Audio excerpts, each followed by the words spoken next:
Bonjour à toutes et à tous, bienvenue dans le podcast Né pour réussir. Vous avez eu sur le dernier podcast un entrepreneur d'exception.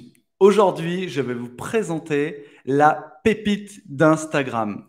Deux personnes, deux jeunes gens qui ont créé une méthode spécifique pour avoir vos meilleurs résultats sur Instagram. Ils vont nous en parler juste après et je vais vous les présenter tout de suite après. Mais avant ça, n'oubliez pas, abonnez-vous au podcast, abonnez-vous aussi à la chaîne parce que vous savez que nous sommes retransmis aussi en vidéo, audio et vidéo, deux pour le prix d'un. Et grâce à ça, on a de plus en plus d'audience. Donc n'hésitez pas à vous abonner et surtout à nous écrire, à laisser des commentaires sur les prochains invités. Je vais vous présenter assez rapidement aujourd'hui nos Salut, invités. Hello les amis, comment allez-vous? Alors je vais vous mettre à l'écran, salut, ce sera mieux. salut Mathieu, ça va? Salut Mathieu. Hello Nolan, hello Mathilde. Alors, welcome, bienvenue dans ce podcast Né pour réussir. Alors oui, le nom est un peu old school, mais je l'ai fait, je l'ai fait volontairement. Pourquoi? Parce que ce que j'ai aimé en vous, dans votre accroche et dans votre approche, c'est vraiment cette vision très bienveillante de votre compte Instagram et de la façon dont vous approchez et vous apportez des conseils auprès du public. Je trouve ça vraiment très intéressant. Il n'y a aucun m'as-tu vu. C'est vraiment très simple dans les explications. Moi-même, j'ai compris. Donc voilà, ça m'a vraiment très bien servi parce que mon audience sait que voilà, moi, Instagram, c'est pas forcément mon fort. Mais j'ai vu votre croissance qui était juste incroyable. Euh, je suis allé voir avant de vous inviter, j'ai vu que c'était une croissance réelle. Donc ça, c'est quand même assez fou. Et j'aimerais bien que maintenant vous vous présentiez et que vous me parliez de votre parcours. Je vais avoir des questions, bien sûr. Vous me parlez de votre parcours sur Instagram, mais aussi votre parcours d'entrepreneur. Alors, ladies first, Mathilde, je te laisse te présenter et présenter votre agence. Avec plaisir, donc Mathilde et Nan, on a eu l'envie et on est aujourd'hui content de partager sur Création Singulière. C'est vrai que à la limite, on va se présenter ensemble, je pense que ça va être... Ouais, pas de souci. Moi déjà Mathieu, je tiens à te remercier pour l'invitation et puis pour cette belle présentation que tu fais, ça nous encore une fois, merci. Comment je veux dire, donc en ce qui concerne notre parcours, moi personnellement, ce que j'ai fait, j'ai été formé dans le multimédia, la communication, et ça a été ma passion au point que j'ai été salarié dans la communication. Et du coup, en tant que salarié, que j'ai pu rencontrer Mathilde. Et puis, je te laisse dire toi ton Comme parcours. ça, on fait. Du coup, moi, je suis plus partie managériale, donc j'ai eu des études dans le management. Donc, c'est vrai que c'est un parcours un petit peu atypique, mais coup de foudre pour la communication, ce qui m'a fait aussi travailler dans le salariat de la communication, où j'ai pu rencontrer Nolan. Et de tout ça est partie une envie entrepreneuriale qui nous a rejoints sur Création Singulière et l'envie de créer ce compte dédié au partage et à l'évolution tous ensemble. Donc, Ouais, donc ouais, c'est vraiment là-dessus qu'on s'est basé. On s'est ensuite, du coup, on a décidé du coup de créer notre compte et du coup notre entreprise, donc Création Singulière, à partir de novembre, où comment je veux dire, on a commencé modestement et où par la suite, par des opportunités sur les réseaux sociaux et surtout une belle exposition due à comment je veux dire, une analyse du contenu et de l'algorithme, etc. Le plus optimal. Donc, on a pu vraiment se développer et créer une communauté et partager toujours plus d'informations avec nos abonnés et avec une communauté de plus en plus large. Et pour le coup, c'est un vrai plaisir. Nous, on aime vraiment ça. Voilà. Au-delà d'être une agence, on est aussi des créateurs de contenu et c'est une passion qu'on arrive à croiser. Et pour le coup, c'est un vrai plaisir. Donc là, ce que tu es en train de me dire, Nolan, c'est qu'en 6 mois, vous êtes arrivé à avoir 40 000 personnes qui vous ont suivi avec votre vision bienveillante, avec votre contenu qui est hyper accessible. Euh, Mathilde m'a fait rire en disant, oui, je viens pas du monde de la communication, mais ce non que du j'ai fait, tout. ah ouais, ben oui, mais c'est vraiment ça. Euh, Déjà, alors parlez-moi de ce nom, création singulière. Alors, création singulière, c'est aussi parce qu'on est justement deux profils atypiques.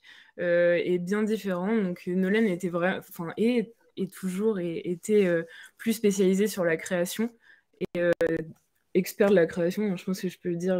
C'est ce qui m'a marqué chez toi au début où on s'est rencontrés. Et moi, j'avais plus cette partie singulière. Moi, j'étais responsable d'un service communication, donc en fait, je faisais vraiment pas de création. C'est quelque chose que je ne maîtrisais pas à la base. Et Nolan, lui, a vraiment été recruté en tant qu'expert de la création. En fait, nos profils se sont rejoints et c'est vrai qu'aujourd'hui, on a pu créer ce nom qui fait que ce nom qui nous rend singulier finalement. Ouais, c'est ça. Et puis on a voulu aussi, évoquer quelque chose, voilà, une valeur unique qu'une marque puisse se dire très bien, en faisant appel à la création singulière, moi-même, j'aurais accès à une prestation de création de singularité.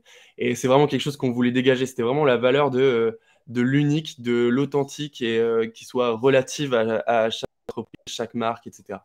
Donc, on voulait vraiment exprimer ces valeurs-là à travers le nom et on s'est orienté sur celui-là, du coup. Du coup, aujourd'hui, on transpose ce nom qu'on a choisi pour nous aux autres. Donc, voilà. Superbe, superbe. C'est vraiment une très belle approche. Et restez avec nous parce que justement, j'ai plein de questions à poser à Nolan et Mathilde. De 0 à 40 000 en 6 mois, c'est complètement fou. Je voudrais juste m'excuser auprès de la communauté. On a un petit challenge de réseau, mais vous inquiétez pas, ça va se résoudre. C'est juste le flux qui vient et qui va. Il n'y a pas de blocage là-dessus. Alors, 0 à 40 000 en 6 mois, quand les gens voient ça, ils disent mais c'est complètement fou. Donc, c'est possible pour vous de faire grandir une communauté sur Instagram? Sans problème. En fait, c'est évidemment, il y a de l'enjeu. Comment je veux dire, ça peut être long, parfois fastidieux, etc. Mais en tout cas, si on le fait avec passion et envie, pour moi, c'est les deux. C'est la recette du miracle. C'est faire du contenu, le proposer et puis aimer partager, aimer être au contact des autres. Et puis après, évidemment, si il y a des bonnes remises en question, si on essaie de comprendre comment les choses fonctionnent, pour le coup, ça marche. Et du coup, voilà. Après, on a eu des phases de haut et de bas, même dans la création de contenu, même en tant que passionné. Parce que pour tout te dire, on a commencé, en fait, si tu veux, avec un challenge d'1 mois. On s'est dit pendant 1 mois, on fait une vidéo par jour, même sans lâcher rien. Au final, toutes les vidéos ont fait un flop monumental. Genre, et on se remettait quand même en question.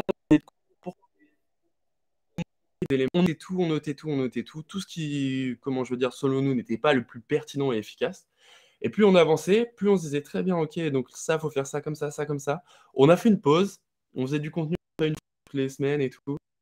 On a fait, ok, maintenant mieux compris l'algorithme, comment les choses fonctionnaient, ce qu'attend l'audience. Maintenant, on va proposer ça. Et en 2 semaines, en fait, tu veux, on a fait on était à 246 abonnés. Et en 2 semaines, on est passé à 20 500 ou un truc comme ça. Ouais, et ça. C'était incroyable. Les abonnés, la visibilité, et ça a développé un nombre d'opportunités professionnelles juste incroyable. En 2 semaines, Nolan. En fait, t'es en train de nous plomber tous les allez, je vais dire les vieux comme moi, tu vois, tous ceux de ma génération qui sont là, qui rament et qui se disent oh là là, j'ai mes 200 abonnés, j'arrive pas à aller chercher plus.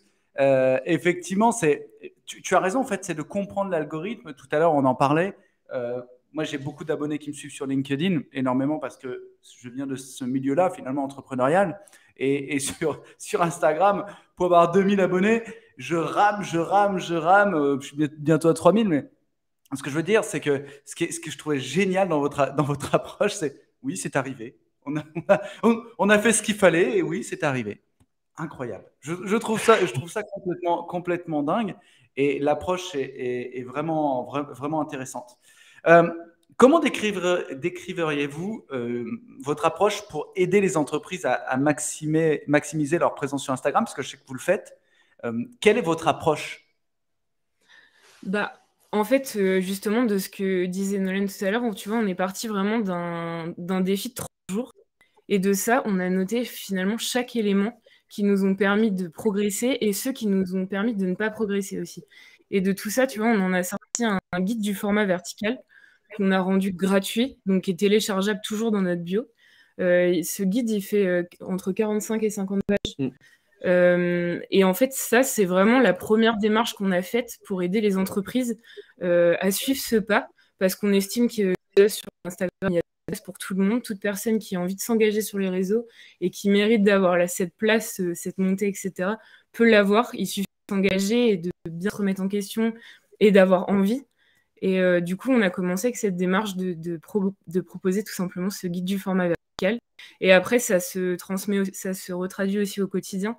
Donc, dans nos vidéos, où on essaye de donner des astuces plus ou moins accessibles à tout le monde. Et donc voilà, plus ou moins calé, soit sur de la pure communication, soit sur des astuces qui s'appliquent à tous les comptes aussi pour les particuliers.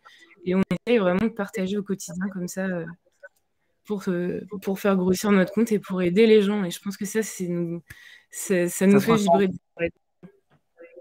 Ça se ressent beaucoup, Mathilde. Effectivement, le fait que vous soyez très bienveillant dans votre approche, vous donnez beaucoup de contenu. Et c'est un peu ce que je transmets à mes coachés, c'est-à-dire que plus tu mets le curseur haut, plus ta communauté grandit et plus elle sent que tu es bienveillant dans ton approche. C'est exactement ça. C'est pour le coup, ouais, c'est ça. T'as vraiment pointé le truc. Et puis, moi aussi, auprès des entreprises, vraiment, ce qu'on essaye de faire, c'est déjà d'une leur montrer comment pourquoi c'est possible et le comment. Parce que tout le monde n'a pas forcément conscience de ça. Certes, on peut être visible, mais tout le monde n'a pas conscience de la place qu'il peut avoir, de la façon dont ça peut être fait, etc. Et c'est en ça que nous, on agit. C'est vraiment faire une sorte de prise de conscience. Vous pouvez être visible aussi. Parce que si on y arrivait, en fait, tout le monde peut y arriver. Vraiment, nous, ce qu'on a fait, c'est un travail de recul, de prise de conscience, etc. Sur, oui, on peut être visible aussi, comment on va le faire? Et c'est quelque chose qu'on essaie d'inculquer à tous. Et c'est pour ça que nos petites vidéos, nos petits formats, on essaie d'être plus proche de tout le monde pour aussi sont capables d'y arriver. Et c'est en ça qu'on essaie d'aider un maximum de personnes au-delà de nos prestations gratuites. Enfin, on le fait aussi gratuitement, du coup, avec nos contenus qu'on a. Yes. Et tout à l'heure, vous m'avez parlé justement de cette stratégie de contenu. Quel est le rôle de la stratégie de contenu dans la construction de votre communauté Instagram? Parce que stratégie de contenu, ça veut tout dire et rien dire. Les gens vous disent oui, il faut avoir une super stratégie de contenu. Ok, bon, je vais établir une bonne stratégie de contenu. Bon, vous avez fait du marketing, vous savez que quand vous établissez votre stratégie, peut-être que cette stratégie elle va vous correspondre, mais elle ne va pas correspondre à votre public cible. Tu vois? Donc, c'est ça. Quel est le rôle de cette stratégie de contenu dans votre feed à vous et dans votre stratégie complète? Alors, au niveau stratégique, comment on pourrait En fait, retracer concrètement, ce qu'on a fait, c'est plutôt, on a regardé, donc on a analysé vraiment notre cible. En fonction de ça, on a établi comment la toucher, simplement. Donc, dans un premier temps, en fait, en amont de tout ça, tout simplement, c'est ce qu'on conseille, c'est réaliser une sorte d'audit interne pour savoir où on en est. Est-ce qu'on a une direction artistique? Est-ce qu'on a une tonalité définie? Est-ce qu'on a une charte graphique bien établie? Une fois que tout ça est fait, qu'on adopte vraiment une stratégie de tonalité, une charte graphique, une direction artistique, etc., on se dit très bien maintenant comment on va transposer tout ça pour toucher notre cible. Et pour toucher du coup notre cible, il fallait qu'on l'analyse, il fallait qu'on voit ce qu'elle aime, le contenu qu'elle appréciait, quel sujet était chaud, quel sujet était froid, et on a vu dans un premier temps, et c'est en ça qu'on a gagné vraiment beaucoup de visibilité, sur les contenus chauds. Donc l'intelligence artificielle, en l'occurrence, c'était avec Beethoven. C'est une intelligence artificielle qui fait de la musique directement depuis en ligne, en fait. Et du coup, on est axé là-dessus, on a dit très bien, c'est là, il y a peut-être moyen de prendre en viralité, et après on décline, et on a appliqué en fonction de la viralité du contenu une stratégie de fond à base de ok, maintenant on va faire contenu chaud, on va toucher telle personne, maintenant on va faire contenu froid, on va essayer de toucher plus de personnes, on va essayer de proposer du gratuit pour convertir. Et tout ça, ça nous a fait une stratégie de fond qui à la base était bien, on a tout un document, en fait nous on fait des mind maps où on dit ok, faire tel contenu, pour qui, pourquoi. Et du coup, on a vraiment fait cette stratégie-là et ça a plus ou moins porté ses fruits. On espère que ça va continuer à fonctionner comme ça. Finalement, ça a plus porté ses fruits que moi. Oui. Ouais. Pardon, Mathilde. Pas de souci. C'est une forme de squelette qu'on a tracé tout du long et il faut savoir que c'est modulable, c'est qu'on apprend tous les jours et c'est valable pour tout le monde, c'est que c'est la stratégie de contenu, ça peut bouger aussi. Ça bouge avec les changements d'algorithme, ça bouge avec le fait de trouver qui on est, trouver notre patte et ça, c'est en essayant. Donc à la limite, ce qu'on peut aussi conseiller aux gens, c'est vraiment tester. Vous aurez le temps d'ajuster. Il n'y a pas de mauvais pas parce que nous aussi, on a commencé tout petit. Et voilà, faut mettre le cœur et la stratégie de contenu vient avec le temps. C'est ça, exactement. C'est vraiment intéressant ce que vous dites, mais j'entends en écho à ce que vous dites que c'est pas quelque chose que vous avez fait par-dessus la jambe une demi-heure par jour. C'est vraiment, vous avez beaucoup bossé. Oui. En fait, ouais, il y a eu un travail en amont. Il y a des fois où je pense littéralement sur la stratégie média, on a dû peut-être passer une semaine à travailler sur tout ça, sur la tonalité, comment transposer des valeurs, comment être proche de notre communauté. Nous, on vous voit personne, on tutoie tout le monde, par exemple. C'est juste des petites choses comme ça. On est assez jeune dans la tonalité. On dit, bah, fonce checker, va tester. Hop, enfin, c'est des expressions qui font que du coup, on est un peu plus proche de notre audience et de notre cible. Mais tout ça, on croirait que du coup, c'est inné. Il y en a pour qui ça l'est sûrement. Mais en tout cas, nous, ça a été un vrai travail de fond et un vrai regard qui avait besoin de recul et d'analyse, prospection, savoir nos valeurs, en quoi on était fort sur tel ou tel sujet. Moi, il y a des sujets dans lesquels je suis pas bon, des sujets où Mathilde est très forte. Et du coup, voilà, on a dû vraiment faire un travail sur soi, s'analyser, avant même de pouvoir créer une direction, etc. On a dû faire un audit, vraiment savoir qui on était, nos valeurs, nos forces. Et maintenant, ensuite, on a dit, OK, on va transposer tout ça de telle façon. Et tout a été réfléchi et pour le coup, voilà. C'est vraiment Quand je vous écoute, faites, vous retransmettez vraiment les valeurs marketing, ce qu'on met dans une campagne. Voilà, savoir quelle est la value proposition d'une entreprise, enfin tous ces éléments-là. Mais finalement, vous le faites de manière micro pour Instagram. Et c'est vrai que, tu vois, quand tu parles de ça, Nolan, je me dis, mais oui, en fait, c'est tellement évident. Mais il y a une valeur que les gens ne maîtrisent pas et n'utilisent pas, c'est la valeur temps. C'est-à-dire que vous avez passé énormément de temps et je ne me trompe pas si je dis que c'est votre principal canal de conversion. Ouais, complètement. En fait, Donc je pense qu'aujourd'hui, si on devait vraiment monétiser le temps passé, je sais pas comment on pourrait évaluer. C'est un engagement et c'est pour ça qu'il faut être convaincu d'avoir testé pour se rendre compte, quoi. Pour donner un ordre d'idée, pour ne serait-ce qu'une vidéo, en travail, nous, ça nous représente entre 4 et 5. Donc voilà, si vous appliquez un tarif horaire, vous multipliez par le nombre de jours. Nous, on fait donc 5 vidéos par semaine. Donc voilà, c'est un peu, admettons, je sais pas, vous êtes à 50 € de l'heure, ça vous fait un chiffre assez sympa. Donc, et puis multiplié par le nombre de... C'est super ça, Nolan. Tu vois, merci. Franchement, c'est ce que j'aime avec vous, c'est que vous êtes hyper transparent, vous vendez pas du rêve. J'ai bien aimé ton message, Mathilde, l'engagement. Et tu vois, c'est ça en fait. Aujourd'hui, on te dit, les gens achètent des formations, des programmes pour dire, oui, vas-y, tu vas aller sur toutes les plateformes et tout. Mais c'est complètement bullshit parce que c'est ton engagement sur telle plateforme auprès de telle cible qui va faire que tu réussis. Après, tu peux aller sur plein de plateformes. À partir du moment où tu as les gens qui sont compétents dans chaque activité. Et vous avez tellement raison. Effectivement, 4 heures, 5 heures. Et aujourd'hui, faire une vidéo pour un reel Instagram, c'est pas la même chose que de faire une vidéo pour un Facebook ou pour un TikTok finalement. Alors que on pourrait se dire qu'on est assez proche, mais tu as quand même un travail. Bien sûr, tu as la structure qui est faite, hein, mais tu as quand même un travail qui est une approche qui est différente et un ton qui est différent. C'est exactement ça. En fait, à partir du moment que, en fait, si, comment je veux dire, on devait mettre le contenu sur toutes les mêmes plateformes, pourquoi on les distinguerait? Euh, Facebook est différent de TikTok, TikTok est différent d'Instagram. Dans cette mesure-là, il faut adapter aussi son contenu, son message, la tonalité au support. Après, ça demande encore plus de temps. Dans ce cas-là, faut soit, si on prend le parti pris de diffuser le même contenu sur toutes les plateformes, faut admettre qu'une plateforme va mieux réussir que l'autre. Maintenant, c'est en fonction de la cible stratégiquement laquelle est la plus pertinente à faire évoluer. Et pour nous, c'est exactement le parti pris qu'on a pris.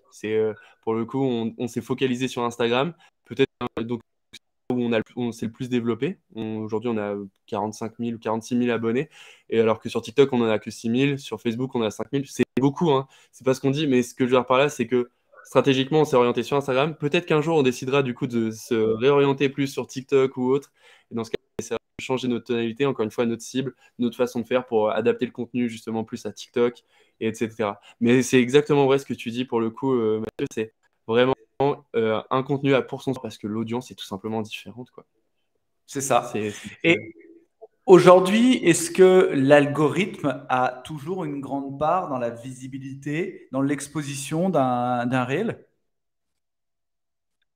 On a essayé aussi de déconstruire dans notre analyse. Aujourd'hui, ce qu'on peut vous dire, c'est que l'algorithme, bien sûr, c'est ce qui permet de faire fonctionner Instagram et les autres réseaux sociaux. Mais en fait, le contenu clé, c'est d'abord un contenu qui plaît à l'humain. Et en fait, ce qui est important de retenir en numéro 1 dans tout ce que vous ferez, si vous vous lancez sur les réseaux, la valeur que vous apportez aux gens qui fait la différence. C'est-à-dire qu'on aime bien schématiser avec cet exemple, c'est si vous savez pas monter correctement, si vous savez pas tout ça, c'est pas forcément grave. Trouvez la valeur de votre niche, de votre sujet. Donc par exemple, si jamais vous filmez des extraterrestres, vous le postez sur Instagram, c'est vraiment, ou même sur TikTok, etc. On aime bien donner cet exemple-là. Votre vidéo sera virale, va fonctionner parce que vous apportez cette preuve. Donc s'il y a bien un truc à retenir, c'est faut plaire à l'humain avec la valeur. C'est ça. Et en fait, la valeur, du coup, ça peut être, elle peut s'appliquer sur plein de choses. Ça peut être aussi à travers le montage. Une vidéo très bien montée, c'est une vidéo qui peut avoir aussi beaucoup de valeur. Une vidéo qui est pas du tout bien montée et qui du coup a un sujet qui a beaucoup de valeur, donc qui a été très peu traité, par exemple, et bah pour le coup c'est un contenu de valeur aussi. Mais en tout cas, ouais, la valeur se transpose dans plusieurs univers de la création de contenu. Enfin, dans les plusieurs composants de la création de contenu, que ce soit l'écriture, le sujet, le montage. La valeur peut se transposer sur les trois. Et si on a un des trois dans lequel ça peut prendre, si vous prenez les trois, bah là, vous êtes sûr d'être viral. Donc voilà, c'est surtout ça qu'il faut chercher à voir. C'est un contenu de valeur. L'algorithme, après, comment je veux dire, évidemment, aura son impact, etc. Mais visez plus un contenu de valeur que plutôt de jouer avec l'algorithme. Vous allez voir, beaucoup plus plaisant de créer en se disant qu'est-ce que je vais apporter à ma communauté, quelle vision, comment je veux dire, je peux ajouter aux gens, quelle dimension je peux apporter, etc. pour que les gens aiment le contenu, plus que de se dire ok, je vais mettre ça parce que l'algorithme apprécie. Ça, c'est des mathématiciens qui font ça. Mais après, il faut aussi, mais c'est un ensemble de choses. C'est à la fois créer du contenu qui va plaire à l'humain et qui derrière va plaire aussi à l'algorithme. Mais voilà, faites du contenu de valeur. S'il y a quelque chose à retenir, c'est vraiment ça. Mais c'est intéressant parce qu'on en revient toujours à la même chose. Faites un contenu de valeur adapté à votre niche et l'algorithme suivra finalement. C'est exactement c'est exactement ça. Il réagit en fait en fonction de l'humain finalement. Si tous les gens ont envie de s'engager avec votre contenu, il n'y a aucune raison que votre contenu ne soit pas diffusé. Ok. Est-ce que vous avez pêché, vous avez fait des campagnes publicitaires ou pas du tout? Alors, les campagnes publicitaires, on en a fait une au tout début. TikTok, quand on ne fonctionnait pas, on devait avoir 20 abonnés. C'est ça. Et en fait, on y est complètement revenu. Aujourd'hui, alors forcément, ça a du bon, les campagnes publicitaires, pour une marque qui veut promouvoir un produit. Ça peut être bien pour de l'UGC. Donc, je ne sais pas si... Explique. Oui, tu peux développer, vas-y. Bah, vas-y, toi. En fait, l'UGC, c'est du User Generated Content. Donc, c'est du contenu généré par l'utilisateur. Concrètement, c'est par exemple, vous êtes passionné d'informatique, vous contactez des marques, une marque qui propose la meilleure souris du marché. Vous lui proposez, écoute, moi je suis prêt à te faire un contenu qui soit adapté sur les réseaux. Sur l'exemple, un contenu vertical, donc une vidéo sur TikTok qui soit adaptée avec les codes du réseau. Et derrière, je te la vends et toi, tu la autorises. Donc voilà, concrètement, c'est ça l'UGC. C'est ça, tout à fait. Le consommateur qui parle pour la marque et qui vend sa vidéo à la marque. Donc, ça fonctionne de plus en plus d'ailleurs. ça fonctionne de plus en plus. Et ça, c'est vraiment un mode qui correspond à la sponsorisation, du coup, parce que des réseaux sociaux, et on reste sur de la sponsorisation. Donc, on est finalement sur un entre-deux. Mais après, aujourd'hui, on ne fait plus du tout d'ads, pour répondre à ta question. Parce qu'on a trouvé notre patte, on a envie de plaire aux gens par le contenu qu'on fait et pas en le payant, en fait. Et l'engagement est beaucoup plus fort quand tu Oui, reverras ton ROI. Parce qu'effectivement, je reviens juste à ça, Nolan. Tout à l'heure, tu as parlé de 4 heures à 5 heures pour faire une vidéo. Bah, si tu multiplies ce coût du vidéo, ce coût à l'heure par le retour que tu vas avoir avec un bon ROI, t'exploses les scores par rapport à un coût au lead qui est aujourd'hui pratiquement à 8 euros. Tu vois, voilà, Exactement. entre 5 et 8 euros. Donc, franchement, avec je dirais la problématique de bosser avec une agence qui, forcément, va te facturer, c'est tout à fait normal. Hein. On est dans la com, donc on facture ses prestations. Et derrière, d'avoir ton compte bloqué et tout ce qui va avec, c'est ça que j'ai trouvé vraiment intéressant. Je connaissais un peu la réponse, mais pour vous, c'est que vous travaillez un véritable engagement. Et c'est un mot qui revient souvent dans votre discours. Cet engagement, vous ne le faites pas à moitié. Et ça se ressent dans vos contenus. Aujourd'hui, est-ce que vous avez des velléités à devenir influenceur? Alors, c'est une question qui, du coup, en fait, on ne sait pas trop. On a déjà travaillé, du coup, quand même pour des marques sur lesquelles on a fait deux vidéos pour des marques. Et c'est quelque chose qui nous dérange pas. Après, c'est pas vraiment la finalité de notre compte. Nous, ce qu'on veut, c'est plutôt vendre de la formation, former les gens, transmettre toujours le savoir.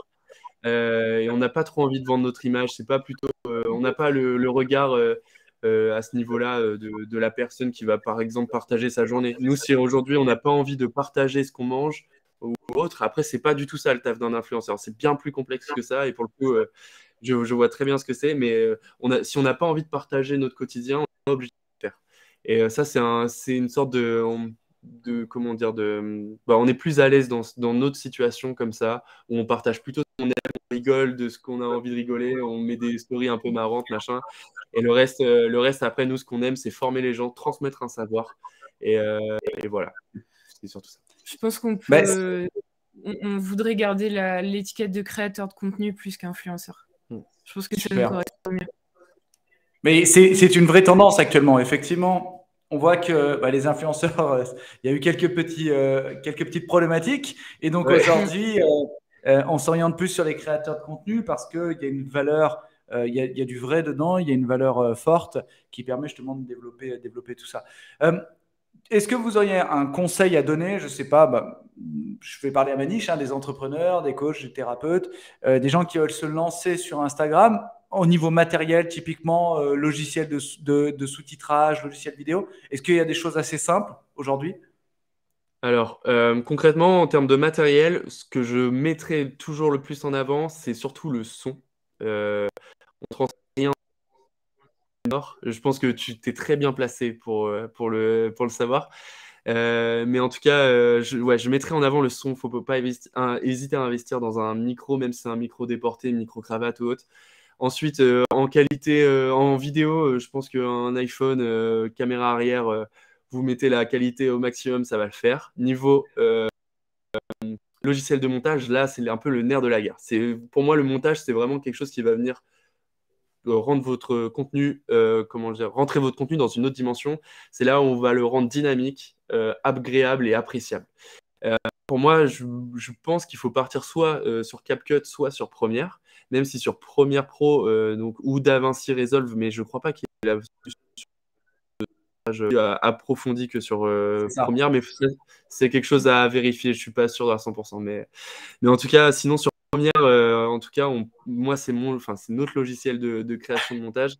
Et pour le coup, ça marche très bien. Le sous-titrage, il y a des sous-titres rapides, efficaces de sous-titrer. Là où c'est un petit peu plus long, où ça demande du temps, c'est surtout créer des sous-titres dynamiques. Il est toujours en train de se mettre à jour.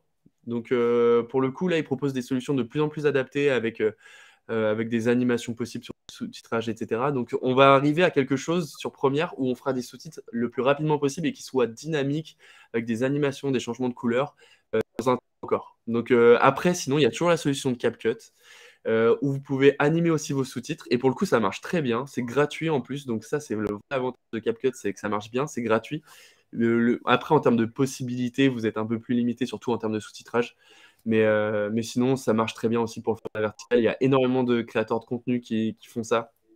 Donc, il ne faut pas hésiter à tester CapCut et Premiere et voir en fonction de là où on est le plus à l'aise. Même si je pense que si je devais reprendre zéro et si je devais me faire former dans le montage, je me ferais former vraiment à fond sur Premiere c'est vraiment le logiciel pour moi où après, quand on a capté, ça va très vite, ça va beaucoup plus vite. On a rendu professionnel et optimisé, quoi. Je sais pas ce que tu en penses. Bah, complètement. Pour être complètement transparente, encore une fois, il y a 6 mois, je savais pas du tout monter de vidéos. Et moi, j'étais sur Cut. Après, avec le recul, si on devait conseiller quelque chose aux entreprises et aux créateurs, c'est de se former sur Premiere. Ça peut faire la différence et ça fait la différence d'ailleurs. Ouais, ben, c'est ça, en fait, je vous pose la question parce que on le voit qu'il y a une différence en termes de couleur, en termes de sous-titrage aussi, parce qu'effectivement, quand tu as le sous-titre, ça t'apporte beaucoup, beaucoup de dynamisme, beaucoup de choses. Et moi, je le vois sur nos propres vidéos où on a des fois des éléments un peu plus compliqués. Nous, on monte sur Filmora, qui est aussi une solution qui est pas mal. Mais effectivement, Adobe Premiere, pour moi, c'est la Rolls. C'est vraiment l'outil le plus simple. Mais j'aime bien aussi dire, et tu as raison, Nolan, c'est dire que CapCut, bon, ben, c'est assez simple. Pour les gens qui veulent se lancer, faire ses premières vidéos, ça permettra déjà de se familiariser et d'avoir le shell gratuit que tu peux avoir avec ton téléphone et puis d'avoir un système de sous-titrage gratuit aussi. Hein. C'est clair, c'est vrai. C'est Alors, c'est excuse-moi, c'est juste, Non, non, c'est je juste, voulais. c'est assez puissant, effectivement, pour cette partie-là, quoi. Et je me permettais du coup aussi. Ah oui, en effet, ouais, c'est un logiciel que je me suis pas mal servi. Wondershare, ils font quelque chose de plutôt cool là-dessus. Et c'est marrant que tu en parles parce que j'y pensais, j'ai complètement oublié de l'évoquer. Donc, autant pour moi, mais c'est cool. Bon, super. Comment est-ce que vous interprétez les différentes volte-face d'Instagram par rapport au contenu? Alors, vous êtes parti en novembre, donc il y a eu des modifications au mois de septembre, par là, où ils étaient partis plus sur TikTok, ils sont revenus. Est-ce que ça vous a bloqué ou il y a eu des choses voilà, qui vous ont perturbé dans vos actions de croissance? Non, parce que, enfin, je pense pas, parce qu'on a finalement, nous, on s'est formé avec ces contraintes de la plateforme et on a juste à comprendre en fait ces aléas, des changements d'algorithme, etc. Donc non, je pense pas que ce soit un frein. Après, donc ouais, on a eu un petit peu les variations d'Instagram, on connues et parce qu'on s'entraînait déjà à faire du contenu sur notre compte depuis octobre, hein, quelque chose comme ça. Mm. Mais là où on a eu aussi une belle opportunité et qu'on a essayé de vraiment développer le truc, c'est que Instagram a mis en avant les créateurs de contenu qui s'orientaient sur le vertical. Et pour ça, comment dire, nous, c'était notre stratégie de base. Une fois que Instagram a mis en avant ça, on a fait bah, là, on est sur la bonne voie. C'était une porte qui s'ouvrait. On a fait let's go, on fonce. Et du coup, ça a amené TikTok. Et dans la même stratégie en ce moment, c'est encore un conseil, si jamais vous avez envie comment je veux dire, de s'orienter, de vous orienter sur le vertical, au YouTube Short, parce que YouTube Short est en train de concurrencer, mais de plein fouet, Instagram et TikTok. Et leur algorithme va mettre de plus en plus en avant les contenus verticaux. Et pour ça, faut vraiment pas hésiter aussi à miser sur YouTube Short. Et effectivement, je trouve que, alors ça, vous m'arrêtez si je me trompe, mais je trouve qu'on est assez proche, on est plus proche finalement entre Reel et Short que entre Reel et TikTok. Je sais pas ce que vous en pensez.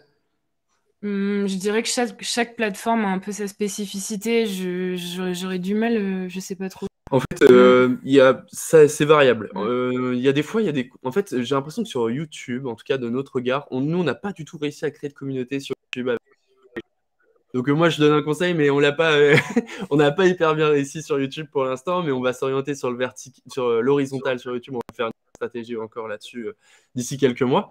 Mais en tout cas, on va là où moi, enfin, ce qu'on a remarqué avec Mathilde, c'est clairement, on a vu que sur YouTube, le contenu qui marchait, c'était des storytelling, des histoires, par exemple, on évoque à un moment quelqu'un qui est devenu riche grâce à une vidéo aussi où un robot s'est mixé avec ChatGPT, du coup c'est Ameka, ça l'a rendu complètement quasiment humain dans ses réactions et dans sa construction de phrases, etc. Et on s'est rendu compte que ces vidéos-là plaisaient, alors que toutes les autres astuces, etc., ont tourné entre 500 et 1000 vues. Donc après c'est déjà honorable, je veux dire, mais pour du format vertical, en fait, sur une vidéo où on faisait 1 million de vues sur Instagram, on en faisait 500 vues sur YouTube. Et du coup, on ne comprend pas trop la différence. Et je pense que c'est tout simplement, encore une fois, la différence de tonalité, de cible, d'audience qui est absolument différente pour les réseaux. Donc, il va falloir qu'on note une future stratégie. On a noté vraiment sur YouTube une forme de patte En fait, la patte, c'est le divertissement et c'est ce qui a l'air de mieux fonctionner pour nous sur YouTube. Mais ouais, c'est vrai qu'il faut qu'on approfondisse. YouTube, maintenant, les créateurs de contenu disent que soit tu fais du très long, donc vraiment de l'interview, tu vois, des choses très très longues, soit tu fais de l'ultra court. De l'ultra court, short, un peu plus long du short, mais que ce soit facile à digérer pour les gens, tu vois, dans le développement. Et je sais que ça fonctionne assez bien. Je rebondis juste sur un point, Nolan, et qui m'amène à la question suivante. Comment est-ce que quand est-ce que vous vous dites, pardon, c'est bon, cette vidéo-là, elle a réussi? C'est quoi votre KPI? Enfin, en fait, pour le coup, quand est-ce que la vidéo est réussie selon nous? Donc c'est pour nous, on peut le savoir uniquement que lorsqu'on publie. Après, même si parfois en montant, on se dit il y a peut-être moyen, c'est un sujet d'intérêt général, il y a risque qu'elle réussisse. Mais concrètement, si tu veux, donc là on va rentrer un peu dans la technique, même si on va essayer de vulgariser, mais l'algorithme il va commencer par diffuser ton contenu auprès de ton audience. Si tu en as une. Si tu n'en as pas, il va le diffuser directement auprès d'une audience nouvelle. Il va le diffuser. Une fois qu'elle est diffusée, en fonction de la réaction, le contenu va être plus ou moins diffusé à une population de plus en plus large, à une audience de plus en plus large. Si, encore une fois, les interactions sont bonnes, etc. Là où nous, on estime qu'un contenu peut devenir viral, c'est quand notre audience réagit vraiment, quand elle enregistre autant qu'elle like et quand elle commente énormément. Voilà. Pour moi, c'est vraiment cet argument. Là, on se dit, OK, notre audience a bien aimé. Dans le week-end, on est sûr que la vidéo va faire minimum 100 000 vues. Donc, concrètement. Énorme. Donc, tu pars de l'audience et après, tu retravailles plus large. Et tout à l'heure, tu as dit un chiffre. Je ne sais pas si tu l'as sorti ou pas ça. Votre vidéo qui a fait le plus de vues, c'est combien? 1,2 million. Ouais. Combien? 1,2 million. 1,2 million? C'était sur quoi? Ouais. C'était arrête d'utiliser des hashtags dans tes Reels. Énorme. Et en fait, on parle de l'ajout des sujets sur Instagram. Donc, c'est une astuce Instagram. Après, on a des vidéos. Il y en a une qui a fait 950 000 et qui va pas tarder à arriver au million. Enfin, 2 à l'heure, je crois. J'adore. Vous êtes tellement à la cool. Oui, on a fait 1,2 million, tu sais. Ok, moi je suis super content, j'ai fait 4000, j'ai touché le jackpot. Non, j'adore. Vous êtes superbe. Aujourd'hui, allez, je commence un nouveau compte. D'accord? Je lance un nouveau compte. Je me dis, go, j'y vais, je vais commencer à développer. Qu'est-ce qui est le plus important pour vous? La première des choses, vous avez parlé tout à l'heure de cibler une bonne audience, d'accord? De travailler vos vidéos. Par quoi je commence? Tu vois, c'est vraiment le premier élément. C'est quoi? C'est vraiment la stratégie? Mettre en place une vraie stratégie? Alors, moi je pense que oui. Je ne sais pas toi. Oui, mais en mettant au cœur de cette stratégie, en trouvant au cœur de cette stratégie la valeur qu'on souhaite apporter. Et foncer après derrière. Ouais, en fait, pour moi, dans la stratégie, il doit y avoir une phase nécessaire de test. vous allez vous faire moquer. Il y a des fois où on vous dira, ah, on t'a vu. Enfin, nous, on nous disait, ah, ta vidéo, elle est vraiment pas cool, machin. On se moquait, on rigolait, mais c'était vraiment pas méchant. C'était plutôt dans le second degré, évidemment. Mais il y avait toujours un regard un peu ça. Parce que on ose se montrer devant une caméra. C'est pas forcément quelque chose que tout le monde fait. Donc, ouais, moi, ce que je ferais, c'est une stratégie de fond. Je sais où je vais. Et dans cette stratégie, j'inclus des tests et surtout, j'inclus l'échec parce qu'il y aura de l'échec. Et au bout d'un moment, les choses, vous verrez les choses, vous allez les comprendre. Vous allez vous améliorer. Si vous décidez de vous former, c'est encore mieux. Mais en tout cas, vous allez vous gagner en aisance, en possibilité, en capacité.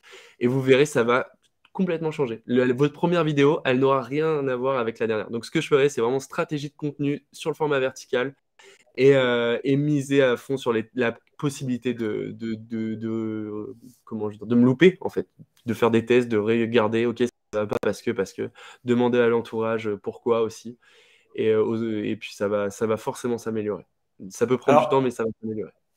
merci Nolan. Alors, enfin, en tout cas, on va pas se former maintenant, on va attendre que votre formation sorte.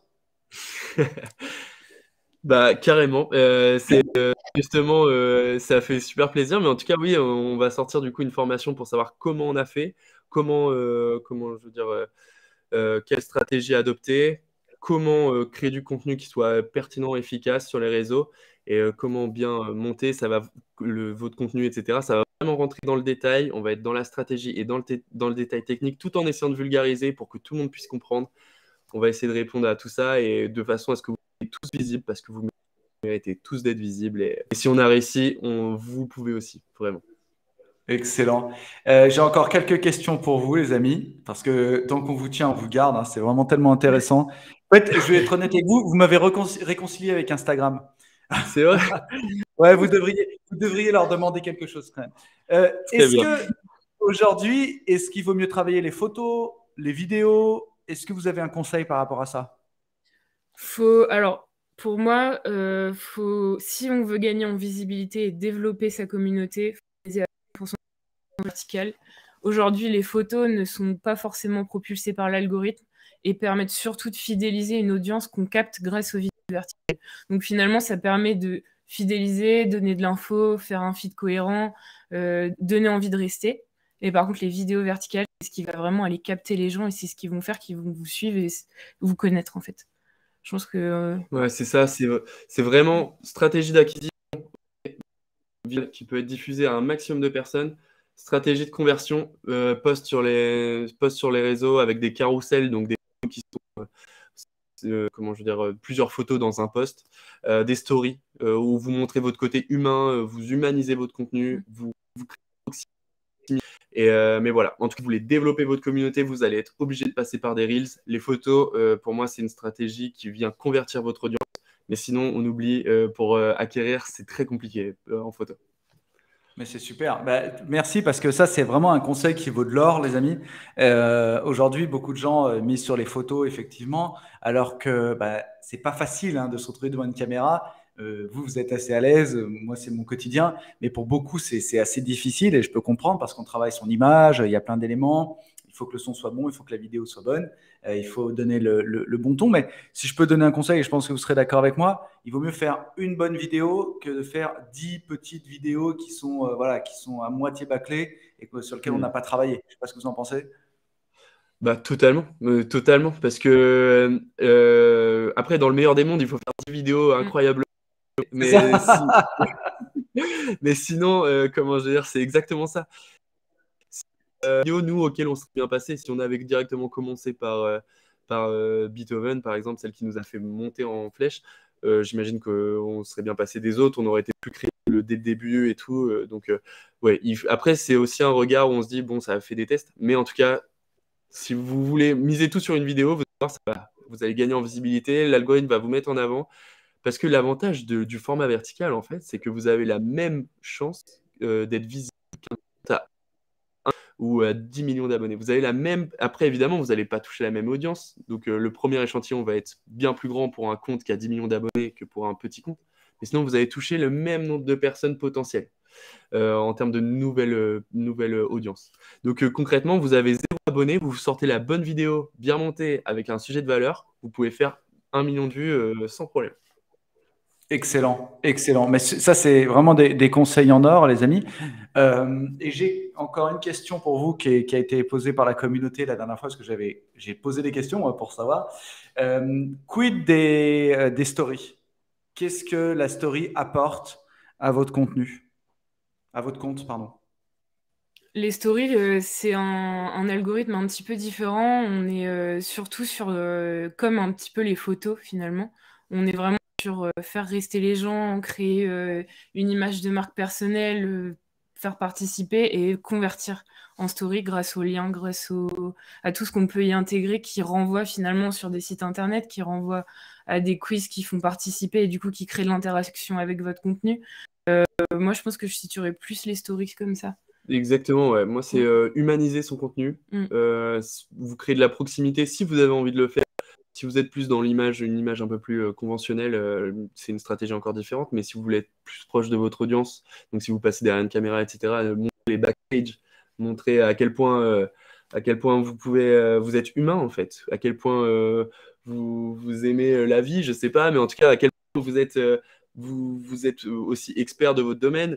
Montrez tout ça, donnez du fond à votre compte. Montrez que vous n'êtes pas juste du contenu. Parce que être suivi pour du contenu, c'est intéressant, mais être suivi pour l'humain, c'est encore plus intéressant et ça convertit.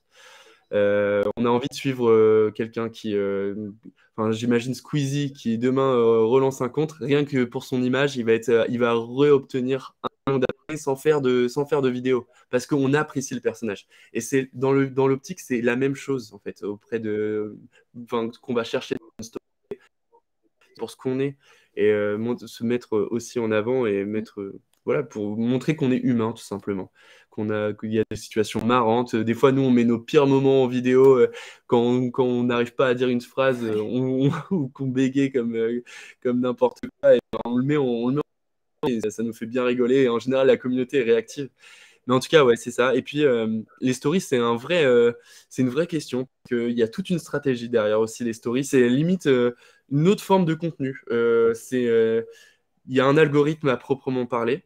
Vous allez être diffusé en fonction du nombre de vos abonnés, etc. C'est comme si l'audience, elle n'était pas acquise, en fait, une story. C'est vraiment C'est fou. ça. C'est incroyable. Vous pouvez passer d'un chiffre à 1000, vous avez atteint 1000 personnes un jour.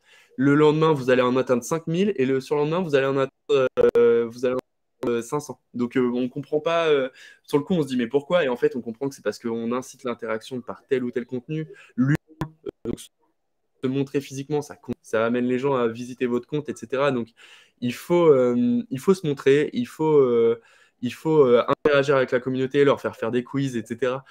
Ça vous rend l'algorithme des stories, parce que diffuser davantage, vous êtes facilement visible et voilà, ça se joue là-dessus. Excellent, excellent. C'est du caviar que vous nous donnez là, les amis. C'est vraiment super. Quels sont vos projets donc pour cette année 2023? Parce que maintenant, vous avez 46 000 abonnés. Ça va continuer de croître. On va vite exploser les compteurs. Allez, vous allez où là, comme ça, à fond de cinquième? Dites-moi. Bah, on va continuer à développer notre compte déjà et on va continuer à développer nos fonds parce que c'est là où on souhaitait aller et on a envie de garder cette ligne directrice qui nous fait nous lever chaque matin et qui nous rend heureux aussi. Et puis. Après, moi, je pense que c'est aussi quelque chose qu'on avait évoqué, c'est on veut vraiment aussi créer du contenu, toujours. Donc, on va essayer de se rendre visible sur Spotify, YouTube, donc, format podcast, donc m'a évidemment invité. Avec plaisir, avec grand plaisir. Et puis aussi sur YouTube du format où on montre un peu, on essaie de vulgariser encore une fois la création de contenu, comment faire pour aider toujours et puis nous se rendre visibles et partager. C'est vraiment partager, créer du contenu et aider, tout simplement. Superbe, superbe. Bah, écoutez, c'est magnifique. Je vais juste montrer votre compte à la communauté. Alors, pour ceux qui sont en podcast, vous ne le voyez pas, mais allez sur Instagram, tapez création singulière, création de contenu, astuces et développement digital. Je peux vous dire que c'est une agence assez dingue. C'était vraiment un réel plaisir pour moi de les inviter et de passer ce moment avec eux. Si vous aviez un conseil, les amis, à donner, un dernier mot et un dernier conseil à donner à deux types de profils, à des entrepreneurs qui veulent lancer leur entreprise, parce que ça, c'est quand même un élément important. Vous avez 26 et 27 ans tous les deux. Vous venez du monde de l'entreprise. Vous êtes en train de créer une entreprise. Quel est le conseil que vous donnerez à quelqu'un qui a envie de se lancer, qui est salarié aujourd'hui et qui a envie de se lancer? Franchement, avec le recul de ce qu'on a fait aujourd'hui, je pense que le meilleur conseil, c'est allez-y. Il n'y a pas de faux pas. Et c'est en testant qu'on se rend compte qu'on en est complètement capable. Et il n'y a pas de mauvais moment pour se lancer et faut foncer.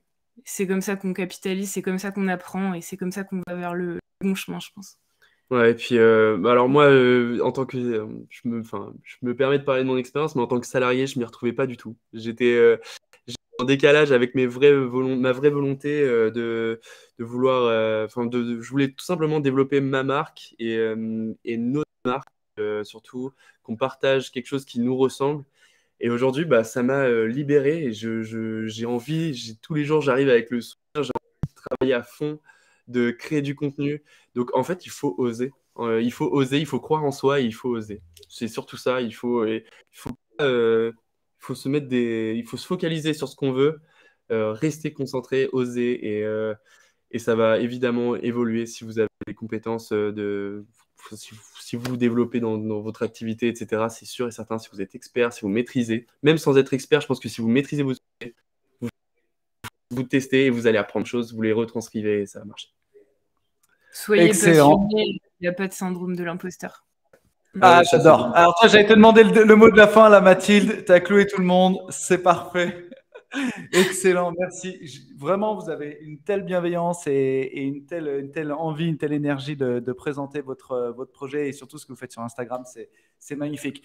Donc, les amis, allez voir le compte Création Singulière directement sur Instagram. Vous les retrouvez bientôt sur d'autres plateformes, comme vous avez entendu. Et dès que la formation sera sortie, eh ben, on vous présentera au public. Merci à vous pour votre temps.